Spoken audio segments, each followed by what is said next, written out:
नमः श्रीयतिराजाय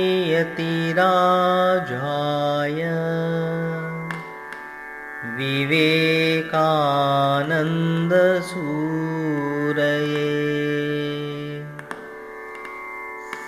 सच्चित्सुखस्वरूपाय स्वामिने तापहारिणे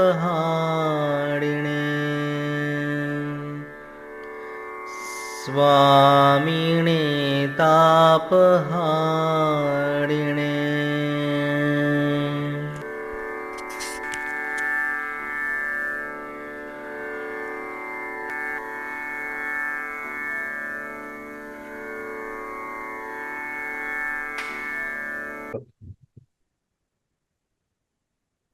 अतश्चायनेऽपि दक्षिणे इति खलु अधिकरणम्। इतः पूर्वं रश्म्यनुसारित्वं अस्माभिः चिन्तितं। प्रातः रात्रौ वा मृतस्य उपासकस्य रश्म्यनुसारित्वं भवत्येव। यतः नाडीरश्मिसम्बन्धः दिवा यथा वर्तते तथा रात्रावपि वर्तते इत्यादिकं चिन्तितं। तदनन्तरम् अत एव च उदीक्षानुपपत्तेः अपाक्षिकफलत्वाच्च विद्यायाः अनियतकालत्वाच्च मृत्योः दक्षिणायनेऽपि म्रियमाणः विद्वान् प्राप्नोत्येव विद्याफलम् इति। नाम रात्रौ मृतस्य ब्रह्मलोक रश्म्यनुसारित्वं रश्मिद्वारा ऊर्ध्वलोकं गच्छति, ब्रह्मलोकं गच्छति इत्यादिकं चिन्तितम्। एवमेव तद्वदेव दक्षिणायने मृतस्यापि उपासकस्य ब्रह्मलोकगमनम् अङ्गीकर्तव्यमेव भवति। आदावेव अस्माभिः चिन्तितं खलु। नाम दक्षिणायने मृतस्य स्वर्गलोकमेव, उत्तरायणे मृतस्यैव वैकुण्ठादिप्राप्तिः नाम ब्रह्मलोकादिप्राप्तिः इत्यादिकं न चिन्तनीयम्। सः किं कर्म, कीदृशं कर्म कृतवान् तत्प्रयुक्तमेव तस्य फलं भवति। अतः तत्र पश्यतु, अपाक्षिकफलत्वाच्च विद्यायाः।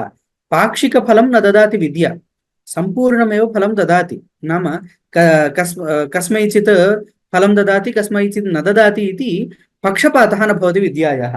अतः दक्षिणायने मृतस्यापि विद्याफलं ददात्येव।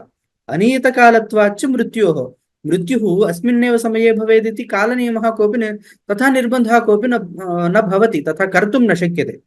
अतः उपासकः उत्तरायणे एव म्रियते, दक्षिणायने न म्रियते इति वक्तुं न शक्यते। कदापि मरणं स्यात्। अतः मृत्योः नियन्तुम् अशक्यत्वात् दक्षिणायनेऽपि म्रियमाणः विद्वान् प्राप्नोत्येव विद्याफलम्, ब्रह्मलोकं गच्छत्येव। नाम उत्तरायणमार्गद्वारेणैव गच्छति। अतएव अतश्च अयनेऽपि दक्षिणे, अतश्च कारणात् दक्षिणे अयनेऽपि मृतस्य विद्याफलं भवति। उत्तरायण मरणप्राशस्त्य प्रसिद्धेः भीष्मस्य च प्रतीक्षादर्शनात् आपूर्यमाणपक्षाद्यान् षडुदङ्गेति मासांस्तान् इति च श्रुतेः अपेक्षितव्यम् उत्तरायणम् इतीमां शङ्काम् अनेन सूत्रेण अपनुदति। अत्र किमस्ति, पूर्वपक्षिणां युक्तित्रयं वर्तते। अत्र पूर्वपक्षः कः? उत्तरायणे मृतस्यैव ब्रह्मलोकप्राप्तिः, दक्षिणायने मृतस्य ब्रह्मलोकप्राप्तिर्नास्ति इति वक्तव्यम्। तत्र हेतुः कः इत्युक्तौ महाभारतादिषु दृश्यते। लोके तथा प्रसिद्धिरपि वर्तते, उत्तरायणे मृतस्य उत्तमलोकप्राप्तिः इति। किञ्च अयं भीष्माचार्यः उत्तरायणार्थं प्रतीक्षामपि कृतवान् खलु। नाम तावत्पर्यन्तम् अंपशय्यायां स्थित्वा तदनन्तरम् उत्तरायणागत्यनन्तरमेव देहं त्यक्तवान् खलु। तादृशप्रतीक्षादर्शनात् वेदेऽपि क्वचित् आपूर्यमाणपक्षात् यान् षडुदङ्गेति, नाम षट् उदक उत्तरायण संबंधी षण्मासाः याः सन्ति तेभ्यः मासेभ्यः उपरि उपरि गच्छति इति नाम अवगतं खलु नाम उत्तरायणमार्गेणैव सः उपरि गच्छति इति वेदे श्रूयते छान्दोग्ये अस्ति अतः वेदेपि तथा श्रवणात् उत्तरायणे मृतस्यैव ब्रह्मलोकप्राप्तिः इति वक्तव्यम् इति पूर्वपक्षः आगतः तत् सूत्रेण अत्र अपोद्यते अतश्चायनेपि दक्षिणे इति अयमेव सिद्धान्तः दक्षिणेपि मृतस्य उपासकस्य ब्रह्मलोकप्राप्तिर्भवत्येव प्राशस्त्यप्रसिद्धिः अविद्वद्विषया भीष्मस्य तु उत्तरायणप्रतिपालनम् आचारपरिपालनार्थं पितृप्रसादलब्ध स्वच्छन्दमृत्युता ख्यापनार्थञ्च नाम तत्र तत्र कथा महती वर्तते कुतः प्रतीक्षां कृतवान् इति तत्र भीष्मः प्रतीक्षां कृत्वा क्वचित् इदमपि श्रुतं पुराणेषु क्वचित् अस्ति कुत्रचित् गूढतया वर्तते इति सः एतदर्थमेव प्रतीक्षां कृतवान् भीष्मः तत्र मध्ये शिवसहस्रनामस्य उपदेशं कृतवान् एवं विष्णुसहस्रनामस्य उपदेशं कृतवान् मध्ये युधिष्ठिरस्य भाविराज्ञः बहु नीतयः अपि उपदिष्टाः इदं सर्वं कदा सम्भवति एतादृश अवस्थायां नाम किञ्चित् कालं सः भविष्यति चेदेव सर्वं वक्तुं प्रभवति अतः इदं प्रतीक्षां कृतवान् इति किञ्च तस्य पित्रा लब्धं वरं वर्तते खलु वरः वर्तते इच्छामरणम् इति भीष्मस्य नाम पितुः उपरि तथा प्रेम वर्तते भीष्मस्य मह्यं पितृवरप्रदानवशात् एतादृश अवस्थायामपि मरणं नागच्छति अहं कदाचिदपि स्वच्छन्दं मरणं प्राप्तुं शक्नोमि इति लोकान् दर्शयितुं सः प्रतीक्षां कृतवान् इति अत्र वदन्ति पश्यतु पितृप्रसादलब्धः स्वच्छन्दमृत्युता ख्यापनार्थं सः प्रतीक्षां कृतवान् लोकप्रसिद्धिस्तु ये न जानन्ति तद्वशात् आगतं नाम अत्र किं वक्तुम् अभिप्रेतम् इत्युक्तौ नाम तथा वर्तते नाम उत्तरायणमार्गः दक्षिणायनमार्गः इति मार्गस्य नाम तथा प्रसिद्धम् किन्तु कुतः तथा प्रसिद्धम् इत्युक्तौ तत्र विद्यमानाः देवताः तथा सन्ति नाम उत्तरायण पक्षसम्बद्धः मार्गः सः इदानीम् अत्र किं सञ्जातं नाम देवताविशेषवशात् तथा नाम आगतं मार्गस्य तत् लौकिकाः किं चिन्तयन्ति उत्तरायणमार्गे मृतस्यैव उत्तरायणमार्गप्राप्तिः इति चिन्तयन्ति एवञ्च अविद्वद्विषया लोकप्रसिद्धिः अतः लोकप्रसिद्धिम् आदाय प्रमाणतया वस्तुनिर्णयः कर्तुं न शक्यते खलु इति श्रुतेस्तु अर्थं वक्ष्यति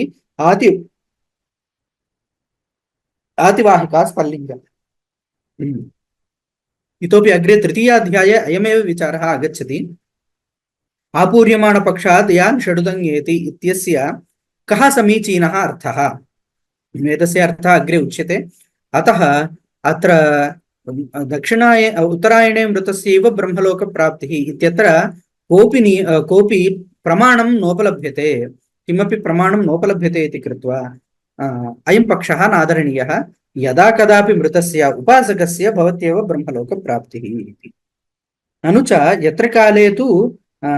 यत्र काले त्वनावृत्तिम् आवृत्तिं चैव योगिनः प्रयातायान्ति तत्कालं वक्ष्यामि भरतर्षभ इति कालप्राधान्येन उपक्रम्य अहरादि कालविशेषः स्मृतौ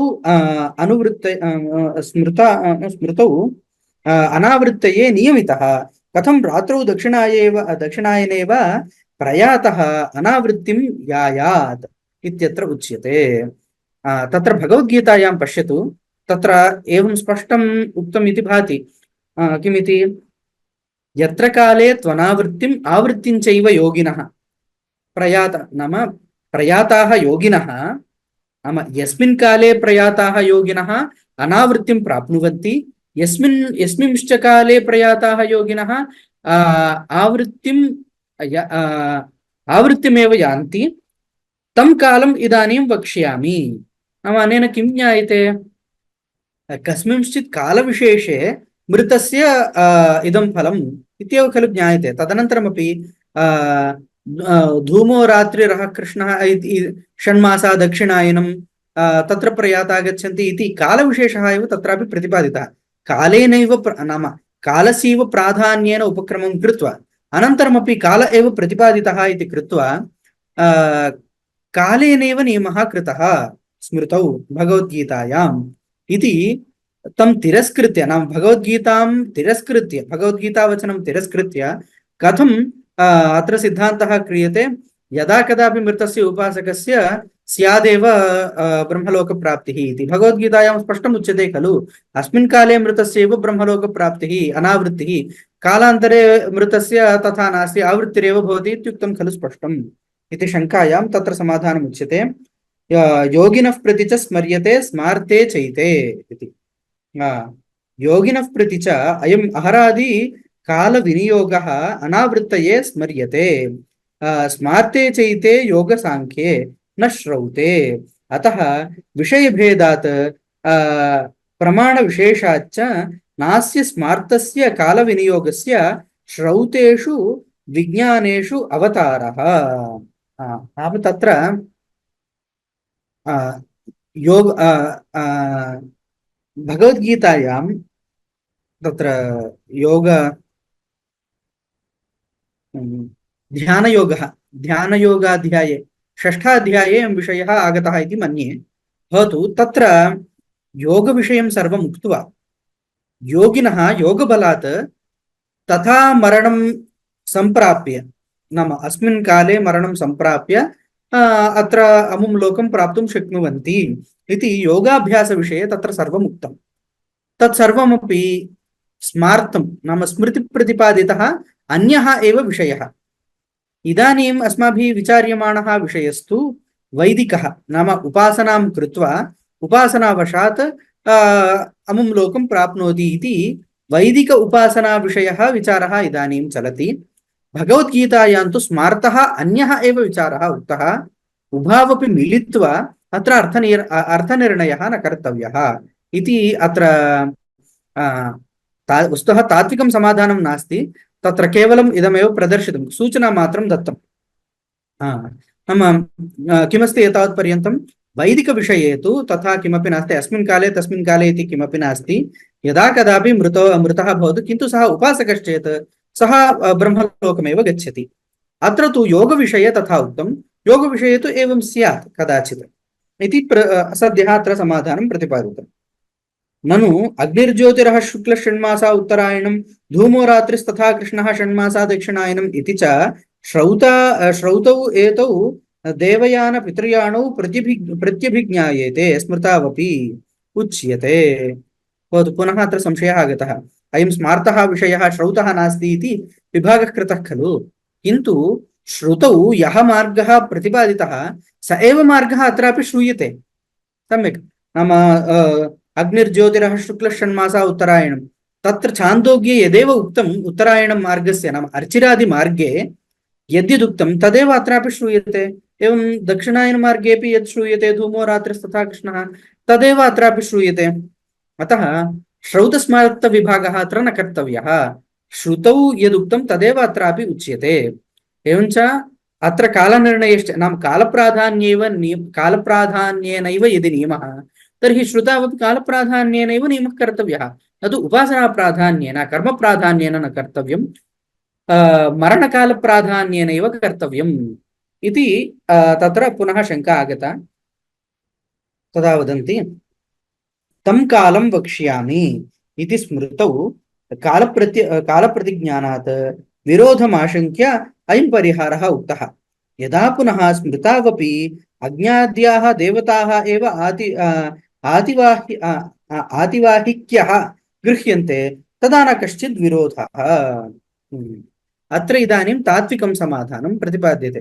नाम अत्र यदि पश्यामः, नाम स्थूलदृष्ट्या यदि पश्यामः तर्हि किं ज्ञायते? प्रयाता यान्ति तं कालं वक्ष्यामि भरतर्षभ, नाम तं कालं वक्ष्यामि इति कालप्राधान्येन निर्देशः वर्तते इति कृत्वा अयम् अन्यः विषयः इति विरोधपरिहारार्थम् उक्तः। नाम श्रुतौ कालप्राधान्येन निर्देशो नास्ति, अत्र तु कालप्राधान्येन निर्देशः वर्तते, अतः विरोधो मास्तु इति विभागः कृतः। अयमन्यः विषयः सः अन्यः विषयः। यदि श्रुत्युक्त एव विषयः अत्र उच्यते इति वक्तव्यं, तर्हि किं वक्तव्यम्? एकं निमेषम्।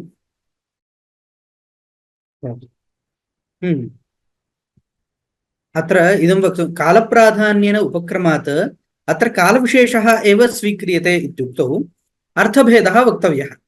यतः श्रुतौ कालप्राधान्येन निर्देशो नास्ति, उपासनाप्राधान्येनैव तत्र नियमः कृतः। नाम उपासकस्य इदं फलम् इति तत्र प्रतिपादितम्। अत्र तु अस्मिन् काले मृतस्य इदं फलम् इति निर्धारितम्। अतः अत्र विषयभेदः भवति, अन्यथा विरोधः स्यात्। भवतु यदि समानविषयिकत्वम् अनयोः वक्तव्यं तर्हि किं प्रतिपादनीयं? श्रुतौ यथा अग्न्यादयः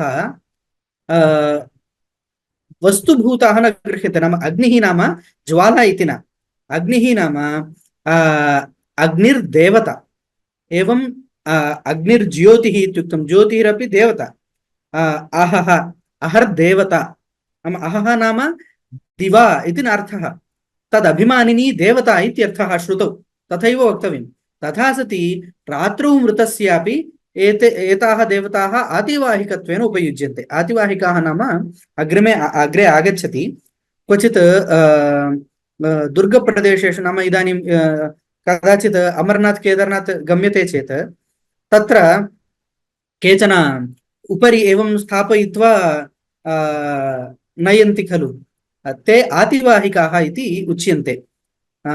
नाम जनान् अधस्तात् उपरि नयन्ति अथवा देशात् देशान्तरम् उपरि संस्थाप्य नयन्ति, ते आतिवाहिकाः इति।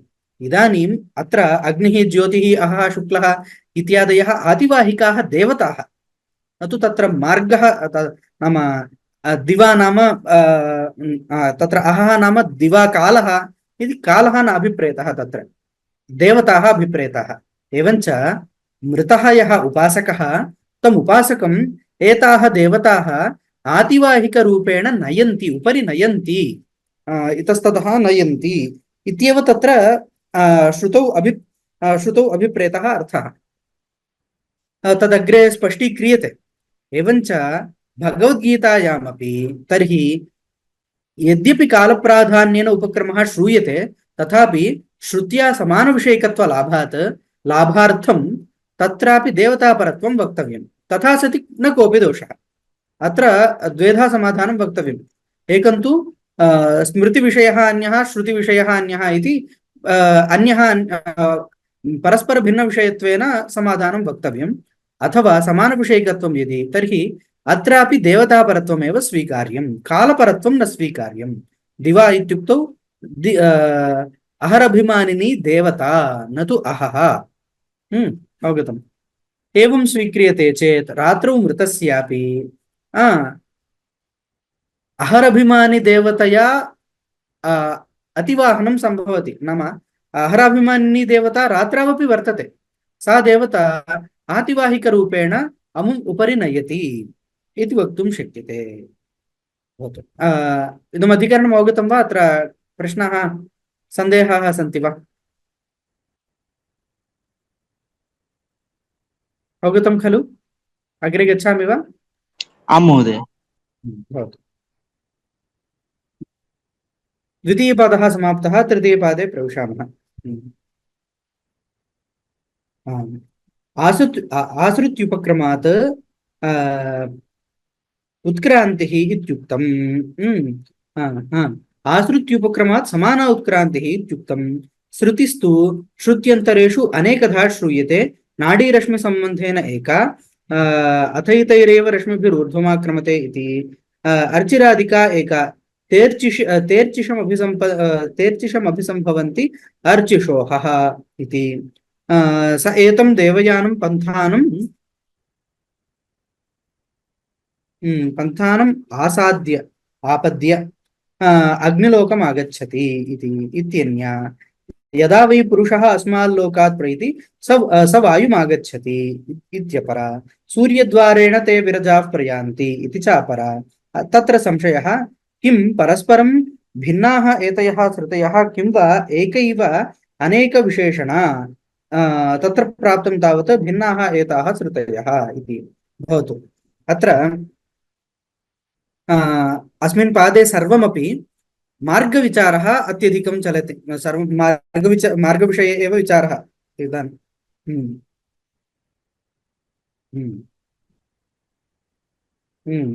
सर्वं नाम सगुणोपासना विषये एव अत्र विचारः चलति। तत्र अत्यधिकं मार्गविषयकः एव विचारः भवतु। इदानीं किं सञ्जातम्, अत्र एवं संशयः आगतः।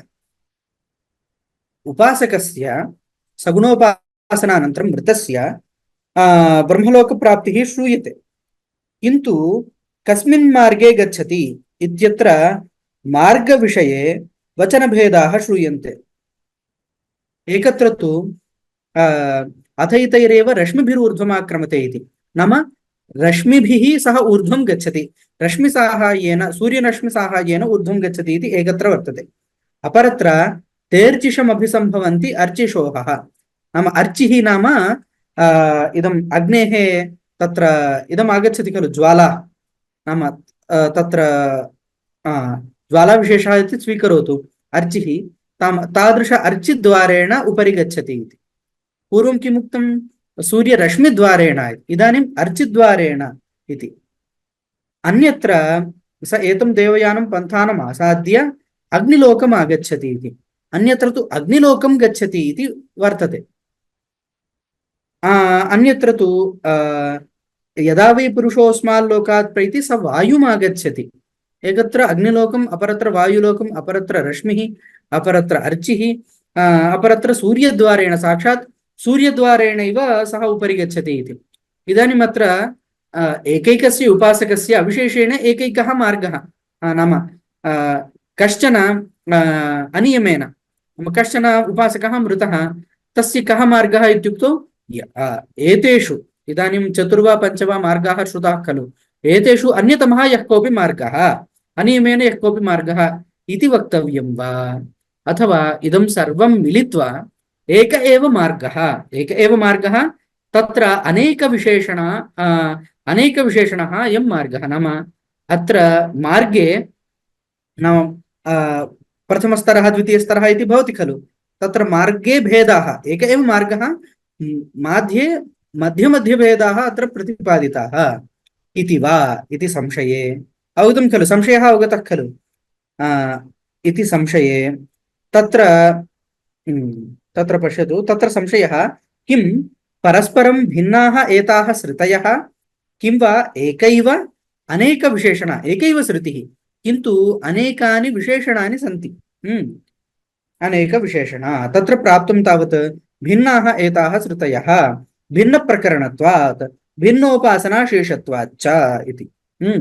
नाम प्रत्येकम् उपासनायां भिन्नभिन्नतया एताः मार्गाः श्रूयन्ते।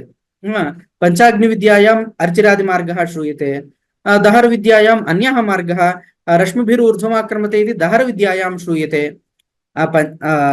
पञ्चाग्निविद्यायाम् अर्चिः इति मार्गः श्रुतः, दहरविद्यायां तु रश्मिसम्बन्धः श्रुतः इति। उपासनाभेदेन तत्र मार्गोऽपि भिद्यते, प्रकरणभेदादपि भेदः। दहरविद्याप्रकरणम् एकं, पञ्चाग्निविद्याप्रकरणम् अपरम् इति प्रकरणभेदाच्च। अतः मार्गभेद एव स्यात् इति पूर्वपक्षः। अपि च अथैतैरेव रश्मिभिः इत्यवधारणम् अर्चिराद्यपेक्षायाम् उपरुध्यते, त्वरावचनञ्च पीड्येत, स यावत् क्षिप्येन् मनस्तावदादित्यं गच्छति भवतु। तत्र अत्र दहरविद्यायां श्रूयते खलु, अथैतैरेव रश्मिभिरूर्ध्वमाक्रमते। दहरविद्यायाम् एवं प्रजापतिविद्यायाम् उभयत्रापि एकमेव तत्र फलं प्रतिपादितं, भिन्नभिन्नतया न प्रतिपादितम्, अतः मिलित्वा किमस्ति, अथैतैरेव रश्मिभिः इति एवकारः श्रूयते। नाम रश्मिभिरेव उपरि गच्छति इति इति एवकारेण मार्गान्तरव्यवच्छेदः वर्तते खलु। मार्गान्तरव्यवच्छेदः कृतः भवति, रश्मिभिरेव ऊर्ध्वमाक्रमते प्रकारान्तरेण न इति निषेधः वर्तते खलु। अतः मार्गान्तरं न ग्राह्यं। किञ्च स यावत् क्षिप्येन् मनस्तावदादित्यं गच्छति, अतीव शीघ्रं गच्छति इति अस्माभिः पूर्वमपि चिन्तितं खलु। अतीव शीघ्रं गच्छति इति। इदानीम् अयं बहु लम्बमानः मार्गश्चेत् झटिति गन्तुं न प्रभवति। अतः रश्मिभिरेव झटिति ऊर्ध्वलोकं गच्छति। तत्र अर्चिरादिमार्गः नास्ति। मार्गान्तरप्रतिषेधोऽपि अत्र एवकारेण क्रियते। अतः भिन्नभिन्नाः श्रुतयः एताः भिन्नभिन्नाः श्रुतयः इत्येवं प्राप्ते तत्र उच्यते। तस्मात् अन्योन्यभिन्नाः एव एते पन्थानः इत्येवं प्राप्ते अभिदद्महे। किमिति? अर्चिराद्यधिकरणम्। अर्चिरादिना तत्प्रथितेः अर्चिरादिमार्गः एव अत्र ग्राह्यः इति। अर्चिरादिना सर्वे सर्वः ब्रह्मप्रेप्सुः अर्चिरादिनैव अध्वना ब्रह्मति इति प्रतिजानीमहे, प्रतिज्ञा क्रियते। यो यः ब्रह्म गच्छति, ब्रह्म नाम कार्यं ब्रह्म, सगुणं ब्रह्म, यो यः गच्छति सः सर्वोऽपि अर्चिरादिमार्गेणैव गच्छति इति प्रतिज्ञा क्रियते। अवगतं? ब्रह्मलोकः गन्तव्यश्चेत् अर्चिरादिमार्गेणैव गन्तव्यः।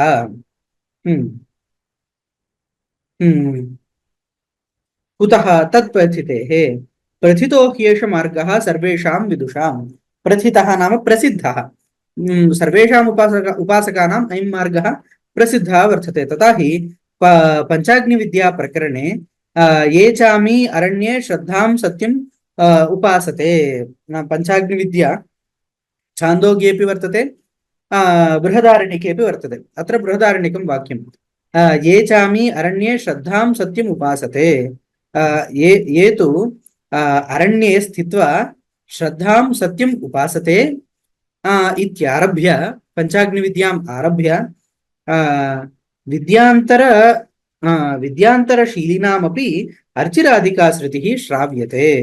नाम तत्र यः पञ्चाग्निविद्याम् आचरति स एव अस्मिन् मार्गे उपरि गच्छति इति तत्र नियमः न कृतः। तर्हि किं कृतं? यः कोऽपि श्रद्धया सत्यं देवम् उपासते सः सर्वोऽपि इति सर्वोपासकसाधारण्येन, नाम सर्वेऽपि उपासकाः नाम सर्वेऽपि उपासकाः ये सन्ति इत्युपक्रम्य अर्चिरादिमार्गः तत्र प्रतिपादितः। अनेन किं ज्ञायते? सर्वेऽपि उपासकाः अर्चिरादिमार्गेणैव उपरि गच्छन्ति, ब्रह्मलोकं गच्छन्ति इत्यवगम्यते। इति विद्यान्तरशीलिनामपि अर्चिरादिका श्रुतिः श्राव्यते स्यादेतत्। यासु विद्यासु न काचित् गतिरुच्यते तासु इयम् अर्चिरादिका उपतिष्ठता। यासु तु अन्या श्राव्यते तासु किमिति अर्चिराद्याश्रयणम् इति अत्रोच्यते। अत्र संशयः आगतः। क्वचित् उपासना प्रकरणे केवलम् उपासनं विधीयते, तत्र फलं न प्रतिपाद्यते। फलं किं स्यादिति? तादृशेषु उपासनेषु फलस्य अश्रवणात्, नाम मार्गस्य अश्रवणात् फलं श्रूयते ब्रह्मलोकप्राप्तिः इति, किन्तु मार्गः न श्रूयते। यत्र उपासना प्रकरणे मार्गः न श्रूयते तत्र अयम् अर्चिरादिमार्गः भवतु। यत्र तु मार्गान्तरं श्रुतं तत्रापि अर्चिरादिरेव मार्गः, अयम् अर्चिर्मार्गः एव ग्राह्यः इति कुतः निर्बन्धः कर्तव्यः? अवगतं खलु? यत्र न श्रूयते तत्र भवतु, यत्र श्रूयते तत्र तु स एव मार्गः भवतु। अर्चिरादिमार्गः कुतः इति चेत् स्यादेतत् भवेदेतदेवं यदि अत्यन्तभिन्ना एव एताः श्रुतयः स्युः। एकैव तु एषा श्रुतिः अनेकविशेषण ब्रह्मलोकप्रपदिनी क्वचित् केनचित् विशेषणेन उपलक्षिता इति वदामः। सत्यं भवदुक्तन्यायः कदा सम्भवति? इदानीं तत्र इदमस्ति खलु, शरमयं बर्हिर्भवति इति। नाम शरमयं बर्हिर्भवति इति शराणां श्रवणात् अन्येषां तत्र ग्रहणं न क्रियते। नाम तत्र दर्भभेदाः भवन्ति खलु, दर्भभेदेषु शराः इति एकः भेदः। तत्र शरमयं बर्हिर्भवति इति विशिष्य श्रवणात् साधारणदर्भविशेषः तत्र न प्राप्नुवन्ति, तान् बाधित्वा शरमयं बर्हिरेव शरमयाः एव दर्भाः आगच्छन्ति।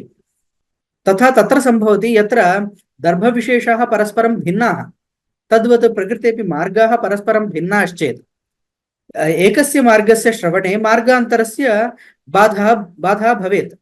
किन्तु अत्र परस्परं भिन्नाः मार्गाः न सन्ति, सर्वं मिलित्वा अयम् एक एव मार्गः। अतः परस्पर विरोधाभावात् तत्र एकैकः विशेषः श्रूयते चेदपि सर्वं मेलयित्वा एकः नूतनः मार्गः अस्माभिः ग्राह्यः भवति। नूतनः इति नास्ति, अस्माभिः चिन्तनीयः इति।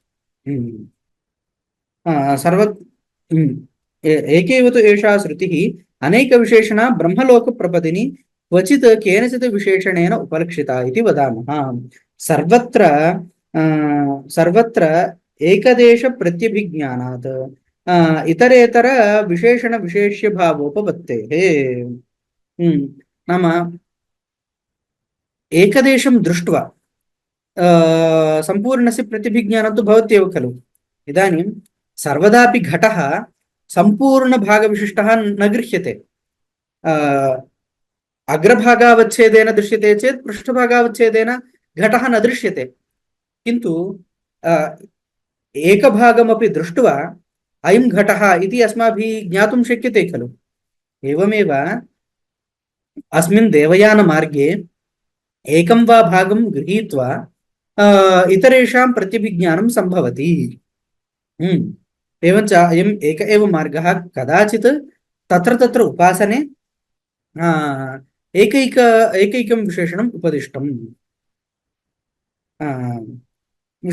प्रकरणभेदेभिः विद्यैकत्वे भवति इतरेतर उपसंहारवत् गतिविशेषणानाम् अपि उपसंहारः। तृतीयाध्याये तृतीयपादे तदेव चिन्तितं खलु। प्रकरणं भिन्नं चेदपि यदि विद्या एका, नाम शाखाभेदेन पञ्चाग्निविद्या भिन्ना भवतु। छान्दोग्ये बृहदारण्यके च पञ्चाग्निविद्या श्रूयते उभयत्रापि। बृहदारण्यके उक्तः विशेषः छान्दोग्ये नास्ति, छान्दोग्ये उक्तः विशेषः बृहदारण्यके नास्ति। तर्हि किं कर्तव्यम्? उभयत्र उक्ता उपासना एकैव इति कृत्वा परस्परं धर्मविनिमयः कर्तव्यः। नाम बृहदारण्यकोक्तस्य विशेषस्य छान्दोग्ये ग्रहणं कर्तव्यं, छान्दोग्योक्तस्य विशेषस्य बृहदारण्यके ग्रहणं कर्तव्यम्। एकं निमेषम्।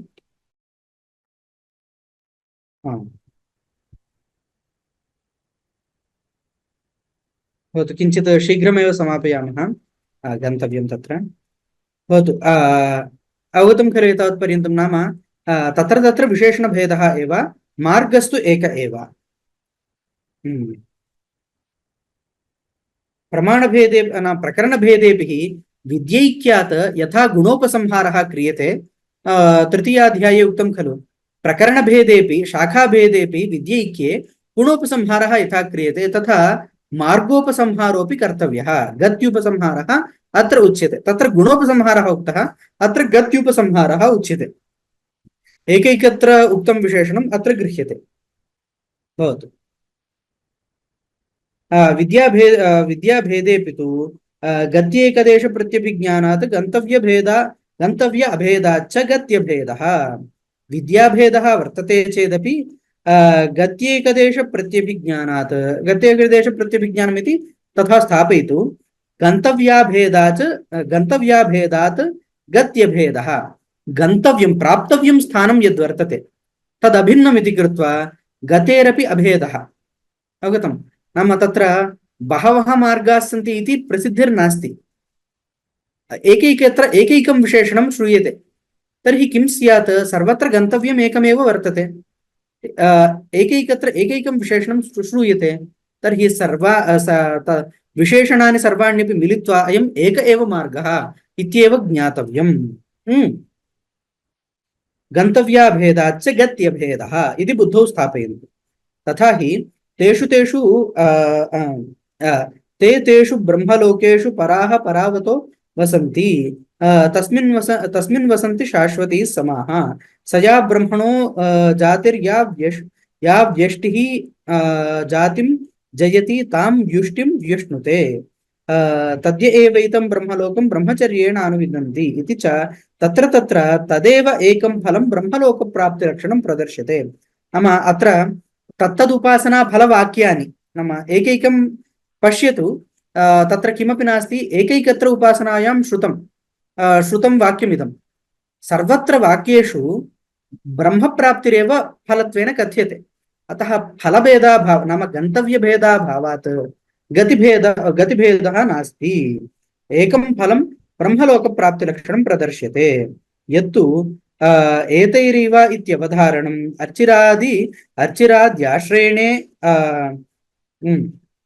अर्चिराद्याश्रयणे न स्यात्, नैष दोषः रश्मिप्राप्तिपरत्वादस्य। न हि एक एव शब्दः रश्मींश्च प्रापयितुमर्हति अर्चिरादींश्च व्यावर्तयितुं। तत्र एतैरेव रश्मिभिः ऊर्ध्वमाक्रमते इत्यत्र पूर्वपक्षिणा किमुक्तं? रश्मिभिरेव ऊर्ध्वमाक्रमते इति कथनात् अर्चिरादिना न गच्छति इति निराकृतं भवति इति। किन्तु नास्ति, एवकारस्य अर्थद्वयम् अस्ति। इतरयोगव्यवच्छेदः अन्ययोगव्यवच्छेदः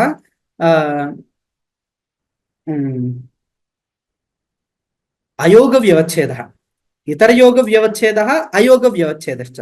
इतरयोगव्यवच्छेदो नाम अन्यस्य सम्बन्धं निराकरोति, अयोगव्यवच्छेदो नाम कस्यचित् अयोगः स्यात् तम् अयोगं निराकृत्य सम्बन्धं स्थापयति।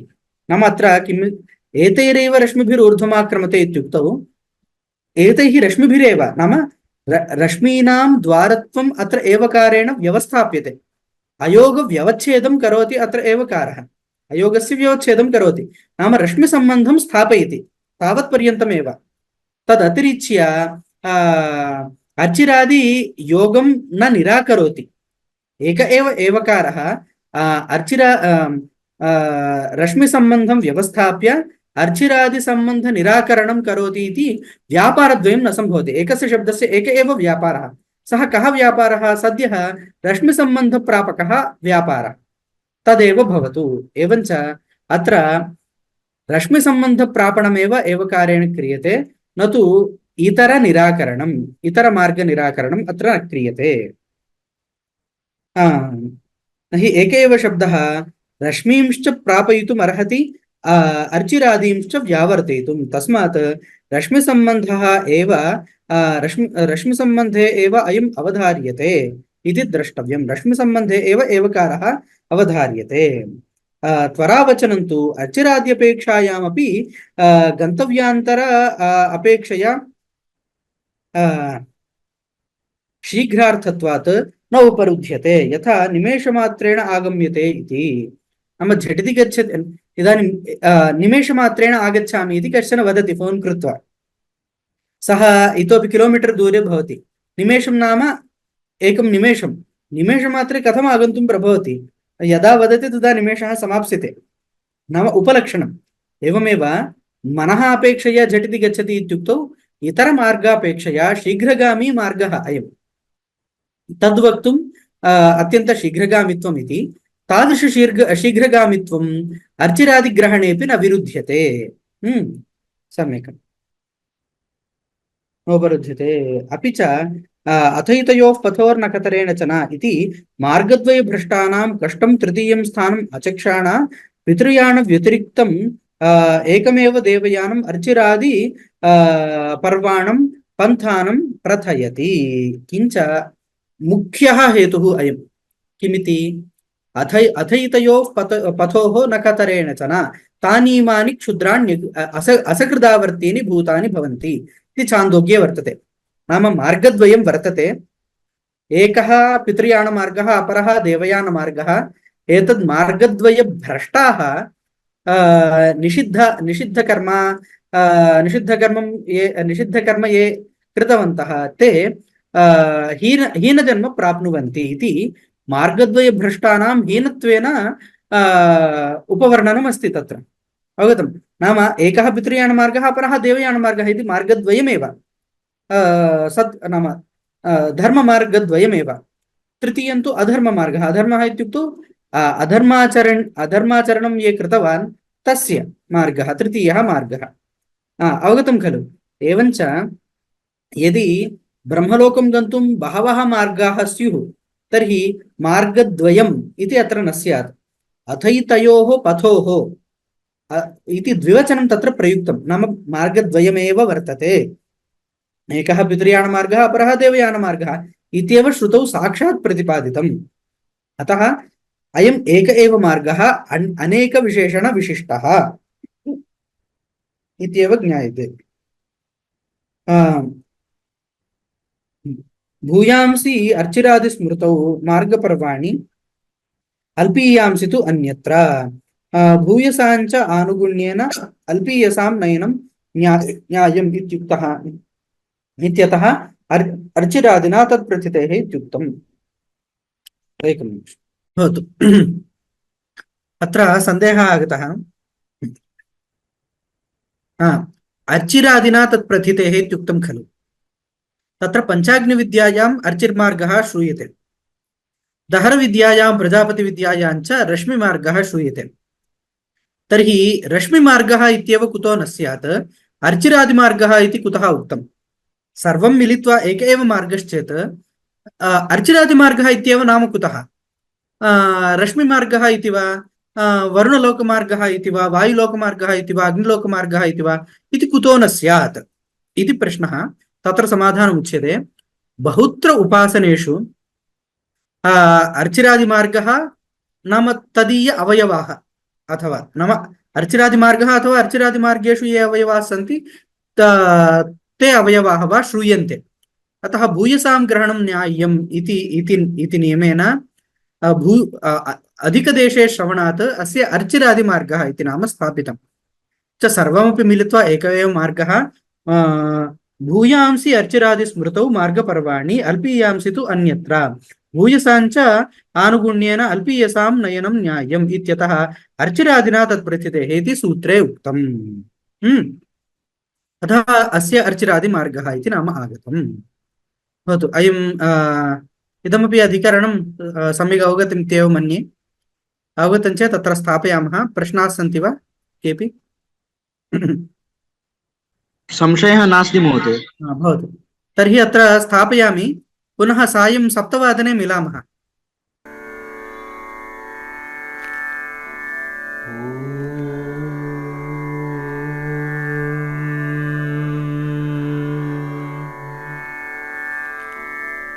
यथाग्निर्दाहिका शक्ति रामकृष्णे स्थिता हि यः सर्वविद्यास्वरूपाङ्काम् शारदां प्रणमाम्यहम्।